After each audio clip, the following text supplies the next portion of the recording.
My name is David Brooks. I'm a poet, novelist, and short story writer from the Blue Mountains. I'm also an essayist, and I've been asked very kindly to read to you a couple of extracts from Animal Dreams, a selection of 17 of my essays on animals in contemporary literature, philosophy, and public policy, recently published by Sydney University Press. I'm not sure that the essays are quite as dry as that sounds. I've certainly tried to ensure that they aren't. The topics of the essays vary considerably. There's an essay on veganism called The Smoking Vegetarian. There's an essay on The Man from Snowy River, for example, looking at that poem from the horse's point of view. There's an essay on the famous grieving kangaroo photograph, which you can Google if you don't know it, attempting to exonerate the buck kangaroo from the charge of having killed his mate during the act of coitus, etc. If you find after hearing the passages I'm about to read that you'd like to know more about the book, you can look up a trailer for it on YouTube. Just type in David Brooks Animal Dreams trailer and you'll get to it. Animal Dreams is available as an ebook from all the usual outlets. And the only other thing I'd like to say about it is that it's part of a larger project of writings in defense of non-human animals. In fact, it's the fourth in a series of works that looks as if it's going to end up a septet or even longer. The first three books are my collection of poems, Open House, and a slim collection of 4 essays called Derrida's Breakfast, and my memoir and meditation on animal rights called The Grass Library, about living up here in the mountains with rescue sheep and all sorts of other animals. I did a WestWords podcast on the Grass Library last year. My homemade recording is awful, but the reading is okay, I think. The 5th volume of this proposed septet will be published very soon. It's called Turin, after the city in which the philosopher Friedrich Nietzsche is said to have gone mad just after talking with a horse. The first of the passages I'd like to read is from the first essay, the essay called The Smoking Vegetarian. I'd like to read the first couple of paragraphs and then the last couple of paragraphs, and then I'll switch to another essay later in the book. Why do we stand in wonder before the great paintings, the great sculptures?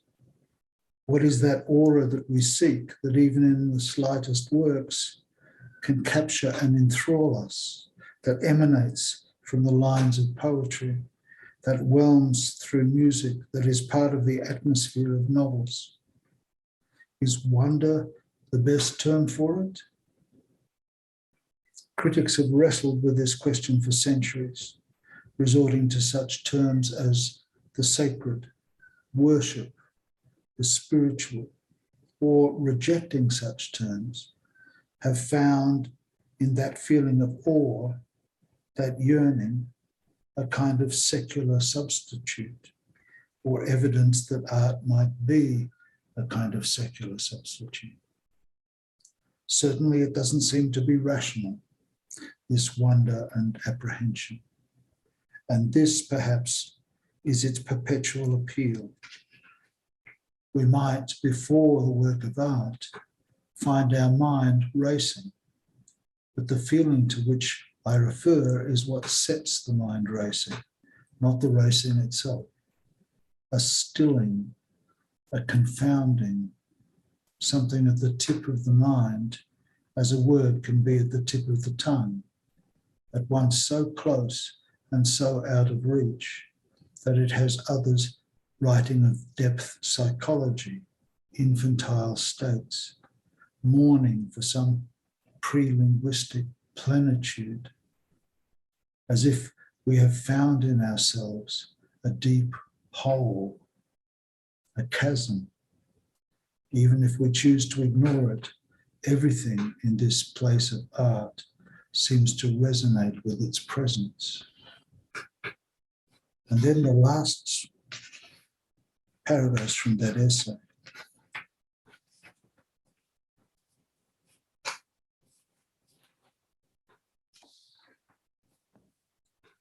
I am back at the wound again.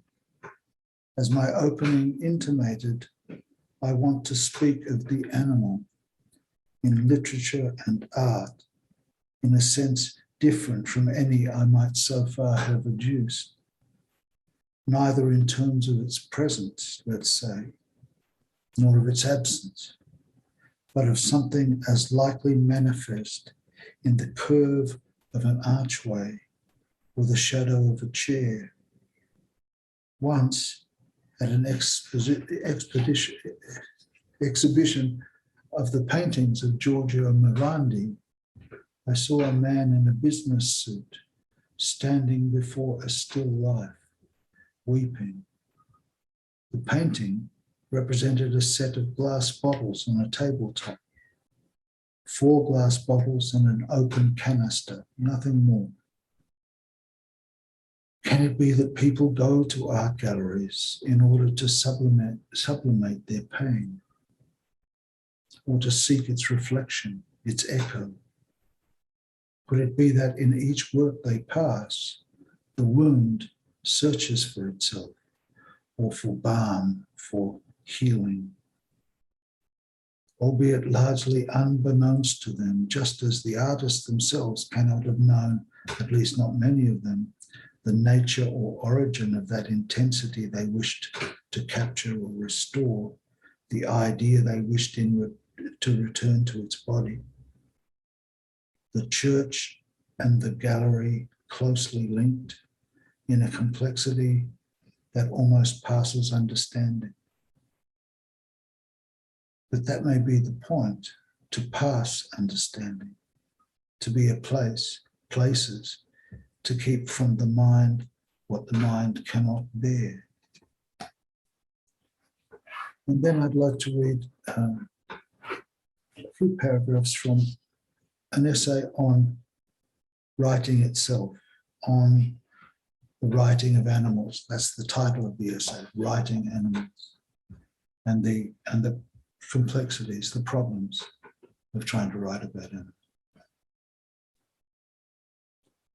There is no such thing, the philosopher Derrida says, as animal, let alone the animal, unless the latter is taken as a conceptual construct, much as we might speak of the republic or the infinite. Animal and the animal, Derrida says, are umbrella terms, a form of intellectual violence. There are only cat, dog, giraffe, cicada, kangaroo, rat, etc. If we speak of animals, then it should be of the specific animals to whom we refer. The term animal is a concept, a construction, in order to define and keep cat, dog, cicada, etc. away from the human, largely by listing what humans think the human is not. It may therefore be that animal, in a place such as this, can be used only under erasure. The author too is an animal. One of the first things we should do when we contemplate writing the animal, and after acknowledging the intellectual violence involved, is acknowledge that we are human animals proposing to write about non-human animals. There are challenges even here. Were we to follow Derrida's lead, for example, and resisting the violence of animal, use instead the names of all the animals to whom we refer, then when we wished to refer to that realm which we have in the past called animals, we would have to compile so vast a list, we would in effect silence ourselves before the sheer weight of it. Yet non-human animals are voiceless without us. silence ourselves, we cannot. It is vital that we perform this work of righting animals. The intellectual violence of imposing an umbrella term upon the vast array of creatures upon whom we have hitherto imposed that term, moreover, extends to many of the creatures themselves, in that cat, dog, rat are also umbrella terms. There are many species of cat, of dog, of rat, and of, within these species, countless individuals. Am I balking at the terms animal, cat, dog, etc.? Or am I balking at language itself? One of the central features of which surely is just such generalization and the way it makes the world malleable, portable, articulable. But language is also the product of its culture, is deeply imbued with that culture, and is one of the principal, if not the principal, means of transmitting that culture. And the vast proportion of human cultures, the cultures of human animals, have since their inception been dependent upon an exploitation of and the suffering of non-human animals, reinforced by assumptions of human dominion. The languages of these cultures are deeply imbued with these assumptions, and a vast array of mechanisms that have been generated by and sustain these assumptions. From an animalist perspective, they become something of a hostile medium. But it is also, of course, a necessary and unavoidable medium. One of the aspects of writing non-human animals is that it involves one, inevitably, in a long and demanding process of undoing, dismantling, sidestepping, avoiding, or the creating of new pathways. One of the greatest challenges of this process is to ensure that it does not so disrupt one's communication that one confuses, alienates, or otherwise loses the interest of the very audience one wishes to address.